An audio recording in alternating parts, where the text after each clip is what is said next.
Hello, and thank you for tuning into this week's Mayor's Update. As always, we have a lot of important information to share with you here this week, so please feel free to share this video with your friends, family, relatives, and anyone else you think might find this information helpful over the course of the coming days. I want to apologize that we had audio updates with no video for the past 2 weeks. There was a little bit of maneuvering that had to be done. I went on vacation for a week for the first time since I've been mayor, and then I had a last-minute trip to the White House that kind of sprung up with a couple days' notice. So I do want to thank all of you who checked in to make sure everything was okay, first of all, but also to our staff at GETV and WGAW for getting those interviews out there so that we can still keep you informed about what's going on, even when I was away from the city for a little bit. There's still a lot that's been happening, so I'm glad we were still able to give some brief updates on things that are happening. First of all, if you drive by City Hall and you notice that the flagpole is still lowered in front of our City Hall building, when we had some colder weather events that happened there, the pulleys inside the pole snapped. So that's the most we can actually raise the flag right now. So we've gotten a lot of calls as to being, why is the flag at City Hall at half staff? The reason is mechanical. So we do have someone who's coming out to fix that flagpole moving forward, but we just want people to know that if you drive by it and you notice that the flag is lowered, it's not as a sign of disrespect, it's just that's how high the flag can fly. So it's either do that or don't fly the flag at all. So if you see that happening there, that's why that's situated like that. I mentioned earlier in the talk of this episode here that I was invited to the White House as part of a group to meet with some people from the president's office to discuss different topics around there. There was about 20 or 30 different state and local officials and tribal leaders from around the United States who met as a part of this to talk about different things from grant funding to the infrastructure programs, what's working, what's not, and then it concluded with a private reception in which President Biden himself was in attendance for that. So I do want to thank our partners at the White House Intergovernmental Affairs Office for making sure that Gardner had a seat at the table to really, give feedback on what's working, what's not, but also just find a way to network with each other so that we can share ideas on what our cities and communities were doing. Myself, Lieutenant Governor Kim Driscoll joined, as well as some other people from the Massachusetts elected official delegation statewide. There was about 5 of us from Massachusetts in different areas of the state.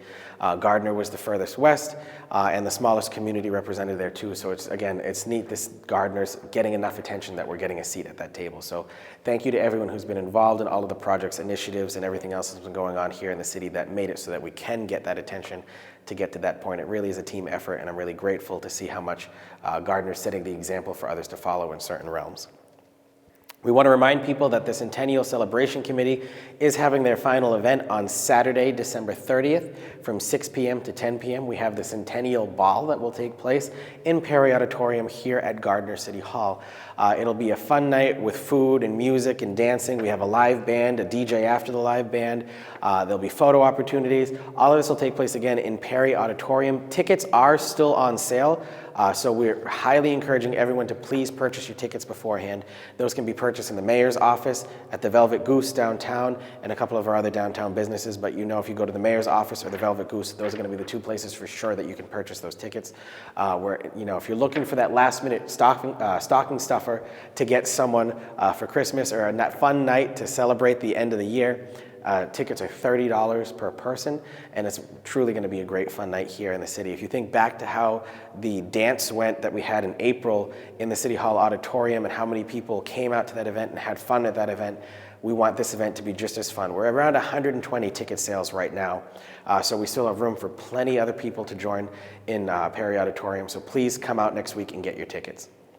While we're speaking of Perry Auditorium, we had a little bit of renovations done over the past couple weeks. We have a new high-definition projector and projector screen that's been installed in Perry Auditorium. One of the things that we've been trying to do is get that space used by the public more and really make it a full community space.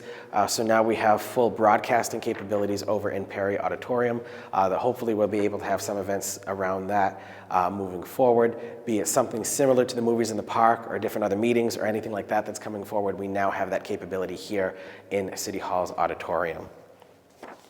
We want to remind people that City Hall is going to open at noon next Tuesday, December 26th. We are giving our employees who work for the city Tuesday morning off so that they don't have to worry about ending time with their families or rushing home on Christmas Day on Monday. Typically, when the holiday falls during the week, we let our employees go a little bit early the day before, but where Christmas is on a Monday and a lot of people are traveling for the Christmas holiday, we want to make sure everyone has enough time to spend with their families because that's truly important and something that we value here. So City Hall will open at noon on Tuesday, December 26th. It'll be the same thing the following week. City Hall will open at noon on Tuesday, January 2nd. We also want to invite people to the city's inauguration that will take place on Thursday, January 4th at 6:30 p.m. Lastly, we want to remind people that the city's inauguration is coming up on Thursday, January 4th at 6:30 p.m. in Perry Auditorium here at City Hall. Unlike the State of the City address that we had this past year, where we had some people upstairs in the council chamber and some people in Perry Auditorium, everything will be in Perry Auditorium for this event. It'll be the official swearing-in ceremony for myself as mayor, all of the members of the school committee, and the city council as well. So we're inviting anyone who wants to attend from the city. This is a full celebration of us here in Gardner. So again, that'll take place on Thursday, January 4th, 2024 at 6:30 p.m. and there'll be a brief food reception to follow in the back of Perry Auditorium after the ceremony's done. Ballpark an hour 15, I'd say, for a total amount of time for the ceremony before the food starts. At this event, we are going to have donation bins set up for the CAC's and the Montezuma Veterans Outreach Center's food pantries. Those are our two largest food pantries that we have in the city that have a large need that we're seeing right now. A couple people have said, if we go with donations, what are they looking for? So we did reach out, and we do have a couple of suggested items that they've told us about.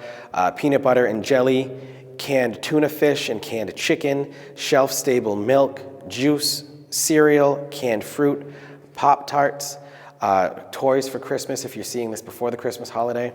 And then one of the things that the CAC is seeing a big need for is actually to-go containers. They're seeing an increase of about 60% in their fellowship table that they offer every week. So they're looking for donations of to-go containers if you're able to. So again, if you're looking for things to bring to those, that's the list that they provided us with. Peanut butter and jelly, tuna fish, canned chicken, canned tuna, shelf-stable milk, juice, cereal, canned fruit, Pop-Tarts, and to-go containers. So if you have any of those, there'll be drop-off boxes available at the inauguration itself, again, to help give back to the community at a celebration of the city as a whole.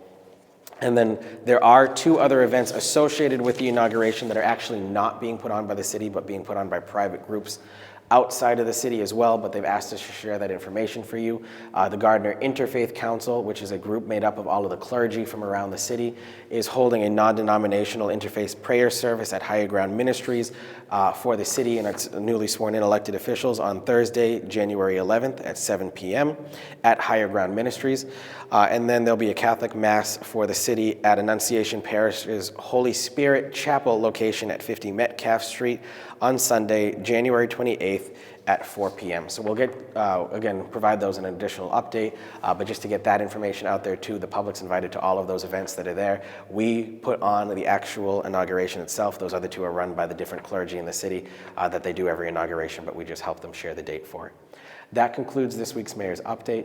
I want to wish each and every one of you who's watching this a very Merry Christmas and a happy holiday season. There's been a lot that's been happening here in Gardner between the lights that have been put up, the Christmas caroling that we did last week, the sleigh rides that have been happening. We didn't have time with everything going on to put the full caroling video together like we'd done in years before, so what we're going to be doing is putting those videos up on the city's Facebook for people to share and highlight the talent that we have across the city now. But no matter if you're celebrating here in the city, traveling home alone, or with family people, as a community come together all this Christmas season, I just want to wish you all from the bottom of my heart a very Merry Christmas and a very Happy New Year before we speak next week. I know it's a little early on the new year, but with everything going on, I'm very thankful for everything we've accomplished this year, and it's a great time to be celebrating. So Merry Christmas, and I'll speak to you again next week. Thank you very much.